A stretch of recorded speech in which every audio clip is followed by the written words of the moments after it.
निकट रहो आ रखिया सुविधा ना वर्षा सीजन पूर्व ताको जदि डिस्पोज जदि न करा जाए ताको लॉस आइटम का आसो से पियास से हो पचहत्तर से हो बा एपट से निकट रहो द्वितीय कथा हला जो 81 का पोस्ट वर्तमान आठटा आठटी पहुंचीचु जड़े रिटायर करेंगे मे मास लास्ट को 7 जन रहिबे एतरो 4 जन होती चतुर्थ श्रेणी आउटे माने क्लास 3 जड़े रेकॉर्ड रहिबे ए अवस्था करते ने आउटसोर्सिंग रे 11 जन अछती गोटे इंजीनियर सेल जोटा रही जड़े कंट्राक्टर असिस्टेंट इंजीनियर अछि जड़े जेई अछती जड़े इंजीनियर से हम विभिन्न भागीदार सेक्टर रे उपरिकार और कार्यक्रम करि आसु किंतु आपको मतलब आपको जति के रिस्ट्रक्चरिंग करा जेबो या आपको निवेदन रखुछु ता सहित हम जो ऑफिस वर्क होउची जोटी सेक्रेटरी ऑफिस होउची शहीद नगर रे जोटा कि एटा जे प्लॉट सेक्रेटरी दीटी जागा मात्र हमरो नै तो गोटे मंचेश्वर थिला गोटे एक तो एक 25 डेसिबल आ गोटे पोखरी 50 डेसिबल पळा बनी सेलिब्रेट को जागा नहीं चलती किंतु आगे सेना को रिक्वेस्ट करते बार-बार मत रिजर्वेशन करते कि हमको ये जगह होगा हंड्रेड कर दो सेलिब्रेट निजेश को जागा सरकार नहीं तो ध्यान को डिपार्टमेंट नहीं हमको मध्य थोड़ा जिनिस तो दे दे होता से हमको बड़ा परमानेंट ऑफिस हम हे करियो से मध्य सरकार का लास्ट स्तर में अच्छी रिजर्वेशन रही आपण टिके प्रयास करे मध्य सेटा आगे से दे पारियो तापरे ता परवर्ती कथा जे दर्शक प्रसाद सरकार तरफ आगे से गवर्नमेंट ऑफ इंडिया ये 5 कोटी 60 लाख भली मिलता बहुत पूर्व ता बेटे राज्य सरकार किबा से भारत सरकार से हमको फंडिंग मिलेनी जोटा कि यदि आपको स्पेंडिंग करिया तो आपको स्वास्थ्य फंड का आवश्यकता रही सेटा आपन पाखे मत ता विचार ना हेते रही ए कोकन को बिकवा पई जति बिकवा पई यदि सब्सिडी व्यवस्था न करा 8000 6000 यूटिलाइज करिया पड़े गुणाकार मान पे बा सोसाइटी मान पे किसी सब्सिडी जोटा के 15% कथरा में देखु सुता बैंक जो दिया होची ता भाबी कि ना तो आज एजीबी रे कोने आसुची प्रस्ताव आसुची दाबी आसुची गुणाकार भाई माने अछती जे अपन 25% तब न देले ताको हमें मतलब सर्वे करबा कष्ट हो कोन आपन पाखे कथा मध्य रखुची तापरे ये जो काम घर गुडी को अछि विभिन्न जिल्ला केउंझर हो मयूरभंज हो एठी भुवनेश्वर रसुलगढ़ गोडाउन अछि मयूर सुंदरगढ़ रहला नुआपटना रहला ए सब स्ट्रक्चर होई तार स्ट्रक्चरटा के प्रपोजल मध्य बड़ी डायरेक्टरेट रे प्रमाण कोई कार्यस्थान ताको मूवमेंट हो नै एटा मध्य आपण दृष्टि आकर्षण करिवो ताको केते स्ट्रक्चरिंग करा जाय करिवो धरम को केते रिटायर मेंटेनेंस हे करिवो दुआ भी दे करिवो ए कथा आपण दृष्टि रखियो बोले आशा रखियो नुआपटना मध्य प्रभु सृजनात्मक पई चतुर्थात्मक पई एठो जाउ बासुदा पाको सेही माध्यम हमर केते मलबेरी प्रसार आवश्यक राजधानी मलबेरी प्रसार गोटे अपूर्व संवाद प्रयत्न करबा पई से हमर गजपति जिला हला माने तो ये कोलाहांडी हला फुलवाणी हला कोरापुट हला ए जगह मलबेरी चाष परिवार गोटे अपूर्व सुयोग रही किंतु आगु होउथला से चाष इसे क्रमागत कमी कमी आसी आगे ठाकुर के जो दौचु बासुदा पाट में 450 किलोमीटर बाट जो कि 4000 किलो पाट प्रसार आवश्यकता रही मलबेरी प्रसार आवश्यकता रही ताको आमे 1/4 से मध्य आमे वर्तमान सही काम मानसिक केंद्र डिपार्टमेंट जे हमर ड्यूटी को करिवे ताले आपको दे परिबा सभापति उपसभापति मंचासीन तो मंच तले बसिथिबा हमको गानिमा प्रतिमा देखिबा जहाँ जो प्रस्ताव सब रही बस शुणुली किंतु जहाँ सभापति कहले जे ये संस्था बहुत भले थिला ए रुग्ण होई पड़िছে एटा सत रुग्ण होई पड़िছে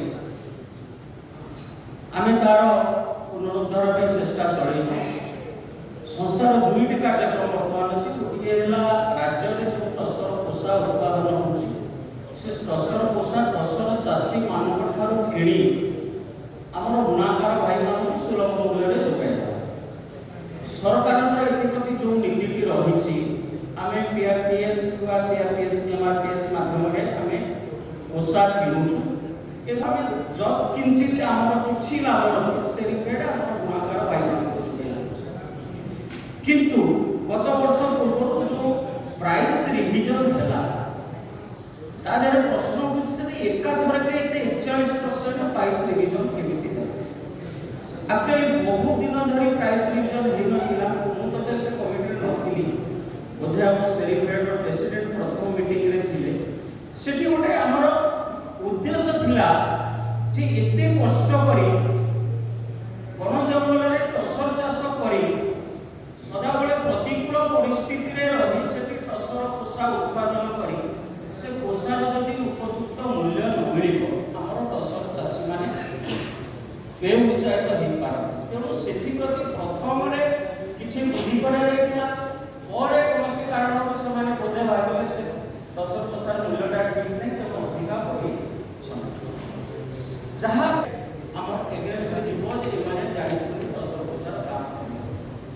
ସେଥିପାଇଁ ଆମେ ତାକୁ ପୁଙ୍ଖାନୁପୁଙ୍ଖ ଆମ କମିଶନର ମ୍ୟାଡାମ ଜଏନ୍ କରିବା ପରେ ସେ ବିଷୟରେ ସେ 3ଟା ମିଟିଂ ନେଇଛନ୍ତି ଏବଂ ସମ୍ପୂର୍ଣ୍ଣ ପ୍ରକାର ସବୁ ଦୃଷ୍ଟିରୁ କୋଉ ବାଟରେ ଟସର ଗୁଡ଼ାକୁ ଆମେ ସେଭ୍ କରିପାରିବା ସେ ପାଇଁ ଗୋଟେ ମଧ୍ୟ ରୋଡ୍ ମ୍ୟାପ୍ ପ୍ରସ୍ତୁତ ହୋଇଛି। ପ୍ରଥମେ ଆମେ ଚାଷୀମାନଙ୍କୁ ନୋଟିସ୍ ଦେଇ ଜଣାଇବା ଆପଣ ଟସର ନିଅନ୍ତୁ, ଯଦି ସେମାନେ ନ ନେବେ ଆମେ ତାକୁ ଭ୍ୟାଲ୍ୟୁ ଆଡିସନ୍ କରି ସୂତା ହିସାବରେ ମଧ୍ୟ ୟୁଜ୍ କରିବା। ଶାଢ଼ୀ କିଣିବେ ନାହିଁ, ଶାଢ଼ୀ ନ କିଣିଲେ ବୁଣାକାରର ପ୍ରଡକ୍ସନଟା କମିଯିବ, ବୁଣାକାର କିଛି କରିପାରିବ।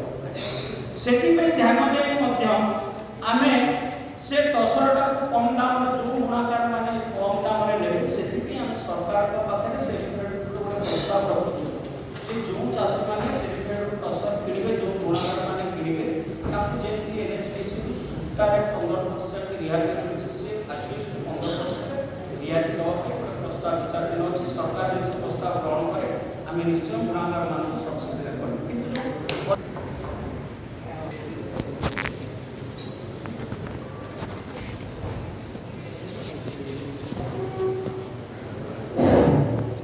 ସେରିଫେଡ୍କୁ ଦେବେ, ସେରିଫେଡ୍ରୁ ସେମାନେ ନେଇକି ଯାହାଫଳରେ କି ଏବେ ଆମର ଟସର କୋଷା ଆମ ସୋସାଇଟିମାନଙ୍କରେ ଲଗା ହେଇକି ରହିଛି। ଆମର ପୂର୍ବରୁ ଯେଉଁ ଗୋଦାମ ଘର କେନ୍ଦୁଝର ହଉ, ମୟୂରଭଞ୍ଜ ହଉ କି ସୁନ୍ଦରଗଡ଼ ହଉ ଯେକୌଣସି ଜାଗାରେ ଥିଲା ତାର ଅବସ୍ଥା ବର୍ତ୍ତମାନ ସେତେ ଭଲ ନାହିଁ। ୟା ପୂର୍ବରୁ ଆମର ପ୍ରତ୍ୟେକ ବ୍ରାଞ୍ଚ ଅଫିସରେ ଗେଷ୍ଟରୁମ୍ ଏବଂ ମଞ୍ଚେଶ୍ୱର ରସଗୋଲା ମଞ୍ଚେଶ୍ୱରରେ ମଧ୍ୟ ଗେଷ୍ଟରୁମ୍ ସବୁ ରକମର ଥିଲା। ସେ ଅବସ୍ଥା ଜଳହୀନ ହୋଇଥିବା ଅବସ୍ଥା ଅଛି। ବର୍ତ୍ତମାନ ସେଟାକୁ ଏବଂ ଟସର ଚାଷୀ ମଧ୍ୟରେ ସୁସମ୍ପର୍କ ନ ରହିବ, ଯଦି ଟସର କୋଷାକୁ କିଣା ନଯିବ ତାହେଲେ ଏ ବର୍ଷ ଆମେ ଆମର ଟସର ଚାଷୀ ଭାଇମାନେ ଉପକୃତ ହେଇପାରିବେ, ଯାହାଫଳରେ କି ସେମାନେ ଅସୁବିଧାର ସମ୍ମୁଖୀନ ହେବ। ସେତେବେଳେ ରୟା ୟା ଭିତରେ ଗୋଟେ ସମନ୍ୱୟ ସୃଷ୍ଟି ହେଲା ଏବଂ ଇଏ କିଛି ଦିନ ଆଗେଇ ଚାଲିଲା।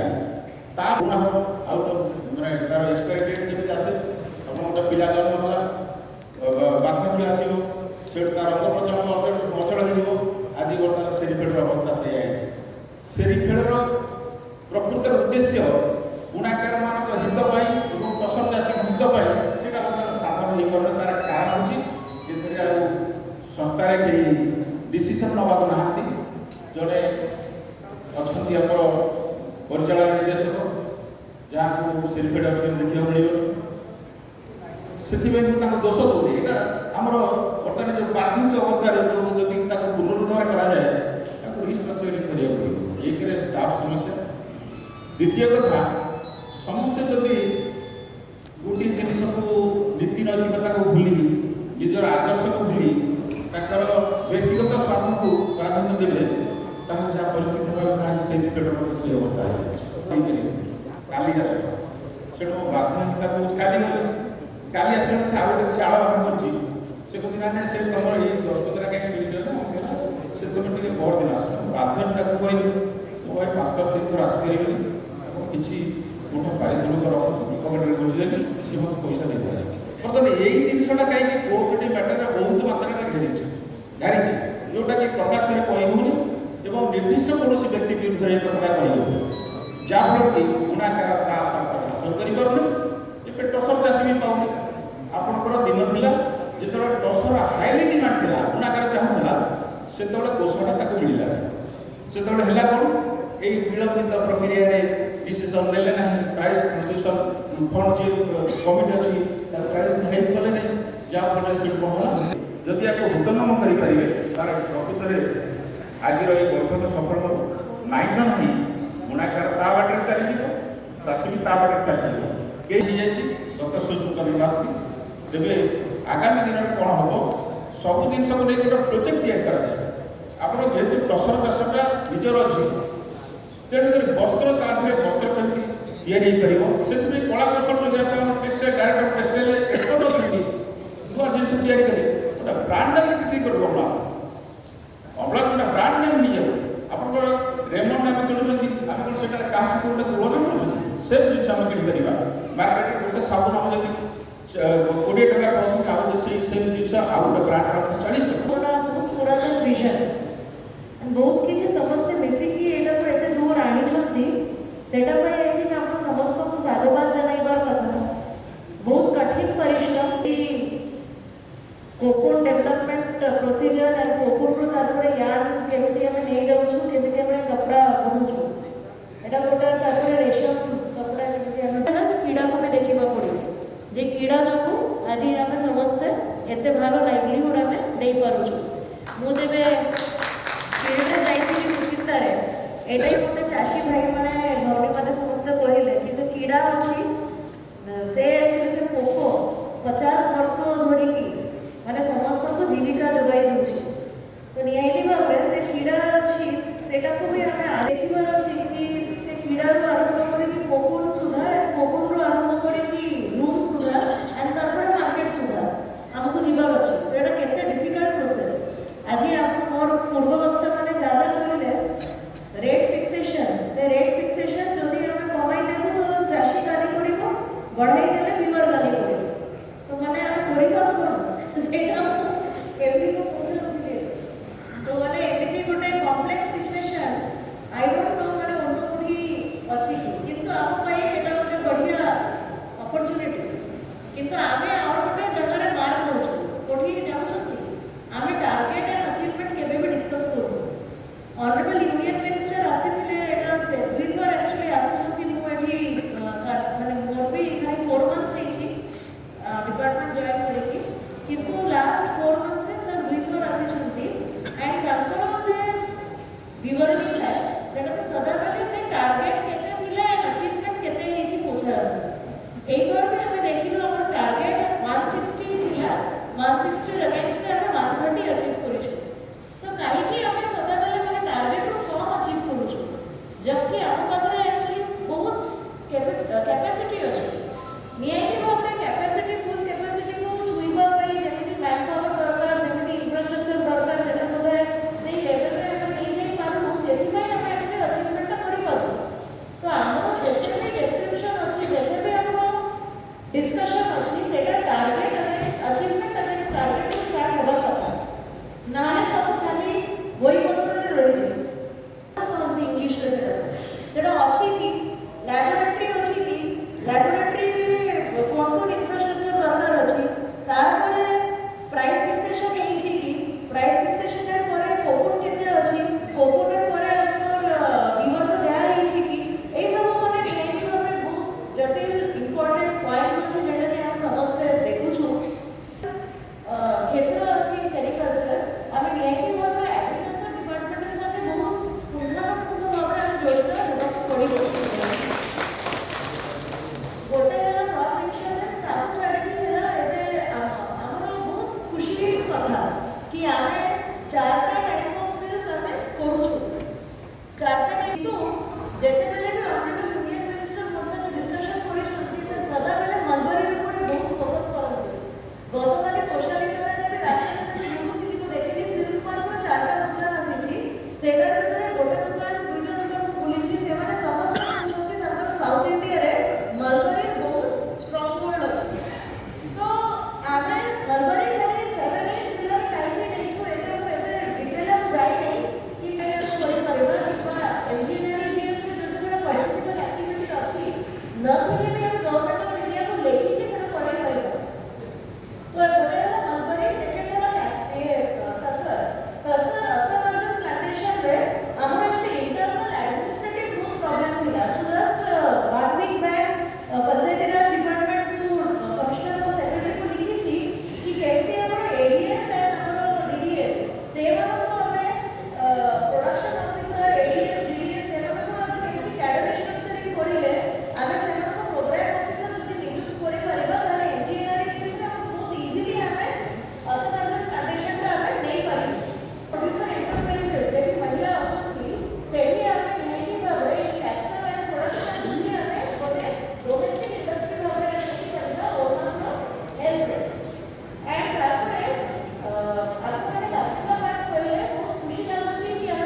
कोऑपरेटिव्स को रिवाइव करबा वुमेन एम्पावरमेंट को टिके रिवाइव करबा सो दैट हमें खाली पायलट नाही एटा को प्रॉपर प्रोजेक्ट करी के हमें हमर टारगेट दुकान परिस्थिति है गोटे दुकान के बिजनेस करे अछि किंतु our quality of sales जदि हमें देखिबा तो NIIT government one of the best maybe in the country आपको कंपनी के आधार पर जो राखुଛନ୍ତି सिर्फ ना ब्रांडिंग करना ब्रांडिंग ना कले मार्केटिंग के भी जे माने उपस्थिति ला रहइबो सेति पई एटा बहुत जरूरी अछि एंड फाइनली मैं कवर करबी it is specially for all the viewer community देखो निआईटी गवर्नमेंट हम समस्त मिसिकी काम करबार अछि किंतु मु रिक्वेस्ट करबी कि कोकुन जे अछि कोकुन आम एठी ओडिसा रे जे तयार हेछि कोकुन से कोकुन आम एठी व्यूअर मार्केट किनो सेटा पई आम sericulture wing of directorate and department chairman ସେମାନେ ଦାୟୀ